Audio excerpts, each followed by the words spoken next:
नमस्कार। आशा करते हैं सब कुशल मंगल हो। दोस्तों, आज का वीडियो मेरा पर्टिकुलरली अपने किसान भाइयों के लिए है। देखते हैं कि बेचारे किसान भाई मार्केट से बीज लेके आते हैं और एक संशय उनके मन में हमेशा बना रहता है कि क्या ये कामयाब होगा, क्या इसकी फसल बढ़िया होगी। और दुकानदार के भरोसे अपना पूरी खेती उनकी चलती है और फिर बाद में जब नुकसान हो जाता है तो किसी की कोई जवाबदेही, कोई जिम्मेदारी नहीं होती। तो आज मैं आपको एक ऐसा आसान तरीका बताने जा रहा हूँ कि आप बीज जो लेके आए हैं उसको बोने से पहले ही आप उसको कैसे चेक कर लें कि हाँ, ये जो मैं बोने जा रहा हूँ ये खेत में कामयाब होगा कि नहीं होगा। बहुत ही आसान तरीका है। आप जो भी बीज मार्केट से लेके आए हैं उसमें से कुछ 100 बीज आप निकाल लीजिए और इन 100 बीजों को एक जूट के बोरे में फैला दीजिए या फिर मोटा कपड़ा ले लीजिए और उस कपड़े को आप पानी से भिगो दीजिए। उस बोरी को आप धूप में रख दीजिए और इस बात का ध्यान रखें कि उस जूट के बोरे में या फिर उस कपड़े में नमी हमेशा बनी रहे। मतलब थोड़ा थोड़ा पानी का छिड़काव उसमें एक रेगुलर बेसिस पे करते रहिए। 3-4 दिन तक देखिए, 3-4-5 दिन, और देखिए उन 100 बीजों में से कितने बीज ऐसे हैं जिसमें अंकुर निकल आया है।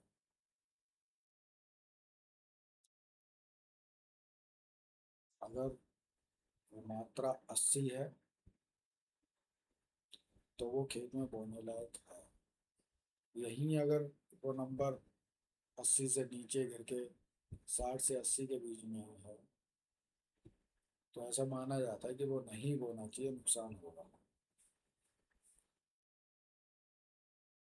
इस बात का आप ध्यान रखें तो आपको पहले ही पता चल जाएगा कि ये जो मैं खेत में बोने जा रहा हूँ इसके कितने चांसेस हैं। भाई, सबसे ज़्यादा जरूरी है आज की तारीख में अगर देखा जाए तो जानकार बनना।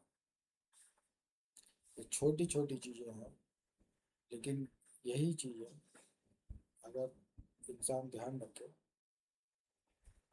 तो बहुत से बड़े नुकसान से बच सकता है। इसके अलावा जब आप दुकान पे बीज की पहचान कर रहे हैं तो जब आप बीज को देखें किसी भी कंटेनर में रखा हुआ या कट्टे बोरे में रखा हुआ तो सबसे पहली नज़र आपकी जानी चाहिए कि वो बीज एक समान है। मतलब उसका रंग एक जैसा रहे, कोई हल्का पड़ा हुआ कोई गाढ़ा इस तरीके का स्ट्रक्चर ना हो, छोटा बड़ा ना हो, उसमें ज़्यादा कूड़ा कचरा नहीं होना चाहिए। मतलब देखने में सुंदर लगे। कहने का मतलब ये है, भाई जो चीज़ आप सामने देख रहे हैं एक देखने से पता चल जाता है कि ये किस क्वालिटी की चीज़ है। आप फल खरीदते हैं तो सामने से देख के पता चल जाता है कि इसका बीज अगर मजबूत है तो फल मीठा होगा। हालांकि वो चीज़ें अलग है कि कभी कभी फल वाले भी धोखा खा जाते हैं और गलती से क्या ये सोचते हैं लेकिन उसका स्वाद बिगड़ा हुआ निकलता है। वो एक अलग बात है। लेकिन पहचान करने किसी भी फल या बीज की पहचान देखिए, ये एक बेसिक रूल है कि बीज अच्छा तो सब अच्छा। तो जब हम पका हुआ कोई फल खरीदते हैं तो ये देखते हैं कि उसका बीज कितना मजबूत है। उसमें देखिए बीज अगर उसका कमजोर रहेगा तो फल में भी कहीं ना कहीं कमजोरी रहती है। इंसानों में भी देखते हैं, अगर शुक्राणु में कमी रह जाती है तो जो बनती है उसमें तरह तरह की बीमारियां बनने लगती हैं। उसकी इम्यूनिटी कमज़ोर रहती है या फिर और भी कॉम्प्लिकेशंस है। तो यही रूल यहाँ पे भी अप्लाई करता है, बीज अच्छा तो सब अच्छा। उसके अलावा मैंने खाद के ऊपर वीडियो बनाया ही है, उसको जाके देखिए कि मार्केट से जब खाद खरीदी जाए तो क्या ऐसा तरीका अपनाएं कि हमको पता चल जाए कि ये खाद कहीं नकली तो नहीं। एक और वीडियो मैं आपके सामने लेके आऊँगा जिसमें मैं आपको ये बताऊंगा कि आसान तरीके से मिट्टी का रंग देख के या और विधियाँ बताऊंगा मिट्टी की पहचान कैसे करी जाए, जिससे हमको ये पता चल पाए कि कौन कौन सी ऐसी फसलें हैं जो इस मिट्टी में कामयाब होंगी। भाई आजकल मैं ये देखता हूँ कि एक तरह की जो फसल है वो किसान लगातार बोता रहता है। इसका नुकसान ये होता है कि जो हमारी मिट्टी है वो अपनी उर्वरक क्षमता खोने लगती है धीरे धीरे। फिर वो उस फसल के लिए भी कुछ समय बाद देखते हैं कि वो वो फसल भी उस खेत में कमजोर होने लगती है।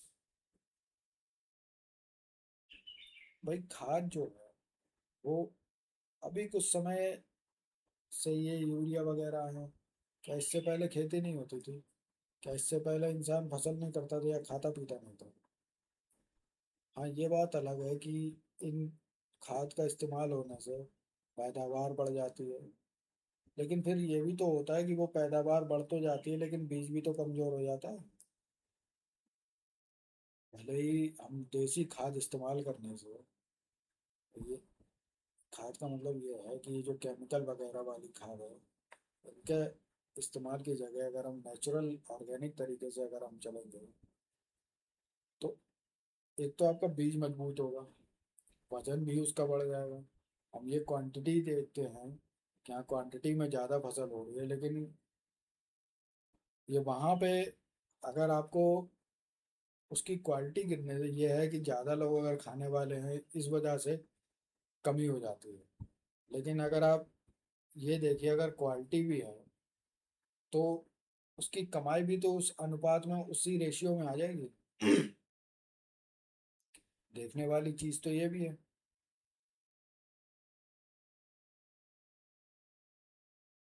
बहुत ज़्यादा फर्क नहीं पड़ता है अगर आप कैलकुलेट करेंगे।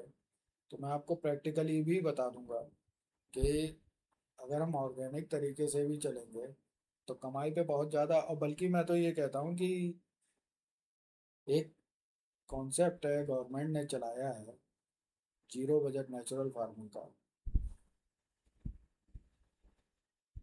ये प्रकृति ने हमको दिया है, ये गॉड गिफ्टेड है। ये जो जो हमारी मिट्टी की, जो हमारे धरती की, जो हमारी उर्वरकता है वो प्रकृति की दी हुई है।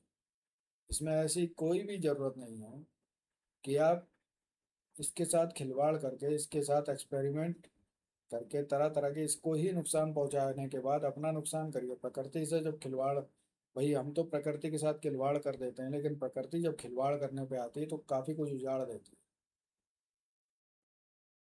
तो इसलिए मैं तो यही कहूंगा कि आप ऑर्गेनिक फार्मिंग की ओर जाइए, यही इसी का ही भविष्य है आगे चल के। लोग देखिए धीरे धीरे करके केमिकल वाले जो प्रोडक्ट्स हैं इनसे कन्नी काट रहे हैं। और पूछ भले ही 4 पैसे महंगा सही, लेकिन वो ऑर्गेनिक पूछ पूछ के खरीद रहे हैं। ये अभी बहुत ज़्यादा तो नहीं, लेकिन मेट्रोपॉलिटन में इसका असर देखने को मिल रहा है। अब तो खैर छोटे शहरों में भी लोग जानकार हो रहे हैं। और ये खाली कमाई के लिए नहीं, ये हमारे अपनों के लिए भी जरूरी है।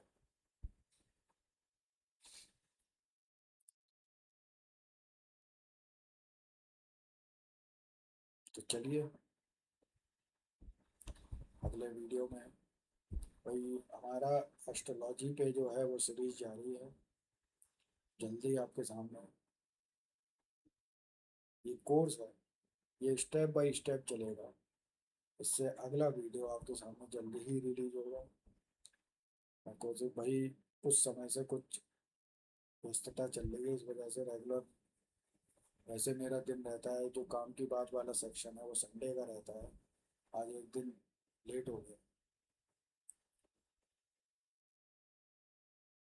चलिए फिर, बाकी और कोई अगर इस बारे में कुछ कर चाहिए तो मैं आपको, जो मैंने बताया आपको किस तरीके से कौन सी मिट्टी के लिए कौन सा फसल है, इसके बारे में मैं आपको जल्दी वीडियो लेके आऊँगा।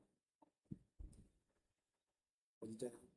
आप लोग का जुड़ने के लिए धन्यवाद। नमस्कार।